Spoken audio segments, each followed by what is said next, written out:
Hey guys, Dim here. Today I'll be talking about whether I recommend buying a pre-made e-bike or building your own e-bike.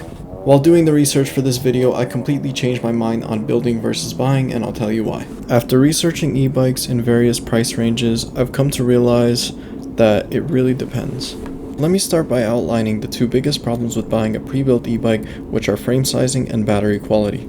If you want a comfortable ride on your e-bike, it all starts with the size and geometry of your bike frame. A good bike frame will position your back, arms, legs, and shoulders in a comfortable way that fits you. For this reason, if you already own a bike that you like riding and don't mind converting it to an e-bike, I would definitely recommend trying to build it yourself. In the sub $1,000 range, you won't be saving a ton of money by building your own e-bike versus buying a pre-built, but you can be more selective with the motor you want and the battery capacity you want. Additionally, you can choose a higher quality battery that will last longer than what many of the cheap e-bikes on Amazon come with. Unfortunately, many cheap e-bikes that you find online cut corners wherever they can, and batteries are one of the biggest things they cheap out on. Your $400 Amazon e-bike might work for a year and then stop holding as much charge all of a sudden. Once that gets annoying enough, you'll need to replace it with a new battery, and that will cost you an additional $120 or so. Not just that, but you might be forced to buy the same exact battery because it's only compatible with that bike frame. If you had purchased the battery from a reputable company such as UPP Battery or a Morge, or however it's pronounced, in the first place, it would have likely lasted way longer and could be swapped interchangeably in the event of a failure. And that's not to say that the Amazon e-bike might not last a really long time. In some cases it does, but it's just not as consistent and reliable. Now, let's talk about e-bikes that cost more than $1,000. Keep in mind, I'm still talking about street legal e-bikes designed mostly for commuters. There are many e-bikes in this price range that have a 750 watt or less mid-drive motor with plenty of battery capacity. They are often from reputable companies that provide support and warranty for their product. If this is something you value and don't have the time to mess around with building and troubleshooting your own e-bikes, this isn't a bad option. However, you will get much more value out of building your own e-bike. A 750 watt Bafang mid-drive kit is $470 with shipping.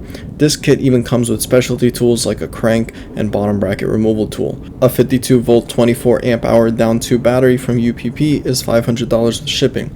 With this combo, you will get over 50 miles of pedal assist range on a single charge with a top speed of at least 30 miles per hour. You would be hard pressed to find a similarly priced pre-built with this range, power, and reliability. Also, this would be street legal in most US states, which is a concern for some buyers. Finally, let's talk about electric dirt bikes / motorcycles. These are bikes that go faster than 20 miles per hour with just the throttle and are no longer street legal, sort of like a Sur-Ron or an e-Ride Pro. These bikes are ridiculously fast and exciting to ride. If you want a bike that goes this fast, building one will be way cheaper than buying one, and so much more satisfying. If the bike ever has some kind of issue, you will eventually be able to trace it because you put the thing together. If you have an issue with a pre-built bike, it's a lot harder to figure it out because all the wires are compact and you have to familiarize yourself with a system you've never put your hands on before. Although I will admit there is some benefit to this because if you have an issue, you can Google the issue you're having and usually find someone who had the same exact issue with the same exact bike before and might have been able to resolve it. So, when it comes to building one of these bikes, you can find very durable and affordable bike frames for around $250 after shipping. If you're willing to spend some more, you can get super high quality bike frames for around $500 to $700. Beyond that, you'll need to get a front and rear suspension, some wheels and tires, brakes, a seat, and a headset. You really get to choose how crazy you want to go with these. Most people who buy Sur-Rons end up upgrading their suspension anyway, so it's nice to get a high quality suspension to begin with. You'll still need a battery, a speed controller, and the motor.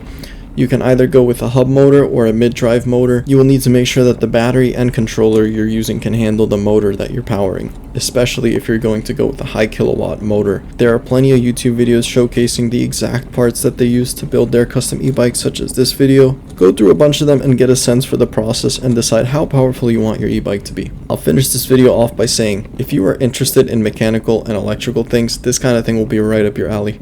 If this stuff seems way too difficult for you, I promise you, you can figure it out. It will feel very rewarding in the end, and plus you'll be able to work on and repair your own e-bike. This will take quite a lot of time, and if you don't have the time nor patience, then a pre-built might actually just be better for you, and that's okay. Some of us just want to ride and have fun and not worry about putting a bike together. And, not everybody that drives a car has to be a mechanic. Being a mechanic does help, but you probably just bought the car so you could get around and not to work on the car. So if you want a pre-built e-bike and that's what works for you, then go for it. But if you're even watching this video and asking yourself the question of whether to build or buy, and you do have the time, then you should probably just build it. That's just my 2 cents. Let me know how it goes, and I hope to see you in the next one. By the way, the goal of this video is not to divide either group of people. I did call it building versus buying an e-bike, but one does not make you smarter or more passionate about e-bikes than the other. At the end of the day, what interested me and a lot of other people about e-bikes is the fun you have riding them. We all want to enjoy e-bikes and are all in this community together. Anyway, thank you for watching, and I'll see you in the next one.